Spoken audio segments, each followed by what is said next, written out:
This is Inside Indiana Business Radio on demand for Monday, May 8th. I'm Gary Dick. Illinois-based Enjoy Life Foods is planning to close its bakery operations at River Ridge Commerce Center in Jeffersonville. In a notice to the state, the company says it will begin several rounds of layoffs in July, ultimately impacting more than 100 employees. Enjoy Life Foods invested $39 million to open the 200,000 square foot facility in September of 2016. According to documents filed with the Indiana Economic Development Corporation, the company had planned to add 200 jobs by the end of 2017. The month of May, an opportunity to showcase the state's billion-dollar-plus motorsports industry.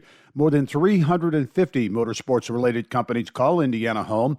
An investment from big-name companies like Andretti Autosport, Rahal Letterman Lanigan Racing, and McLaren total some $300 million in new facilities.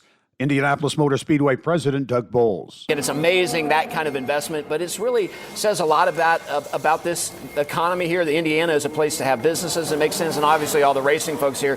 The Andretti Autosport thing, when that's done, is going to be super spectacular, and I think that'll be an economic driver as well, just people wanting to come in and visit that place. Yeah. From the state's #1 source for Indiana business news, you're listening to Inside Indiana Business Radio. Indiana, it's time to get revved up. Inside Indiana Business is going racing. We'll be at the Indianapolis Motor Speedway for the month of May and take you inside the business of motorsports, from gasoline alley to high-tech race shops to small-town dirt tracks.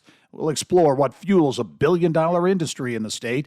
Join the entire Inside Indiana Business team from the world's greatest race course for Business at the Brickyard, brought to you by Purdue University. It's checkered flag coverage you won't want to miss. An Allen County judge has denied Indiana's motion for a preliminary injunction against popular social media platform TikTok.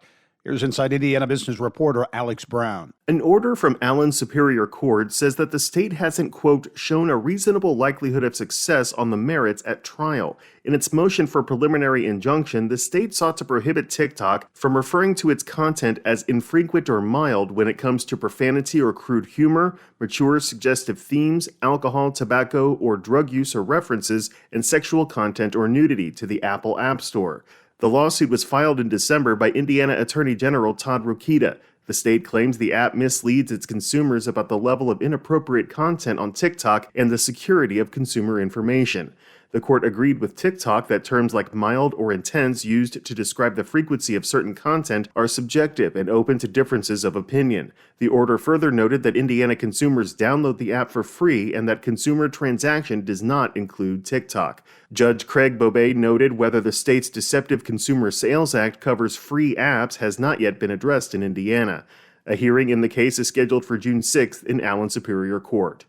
Alex Brown, Inside Indiana Business Radio. Among the 252 legislative bills signed by Governor Eric Holcomb in recent days, one measure in particular is being celebrated by the city of South Bend and its minor league baseball team. The bill raises the previous $2 million annual cap on sales and state income tax collected in the professional sports convention district area to $5 million a year. An Indianapolis-based startup has been named a finalist in Fast Company's 2023 World Changing Ideas Awards program.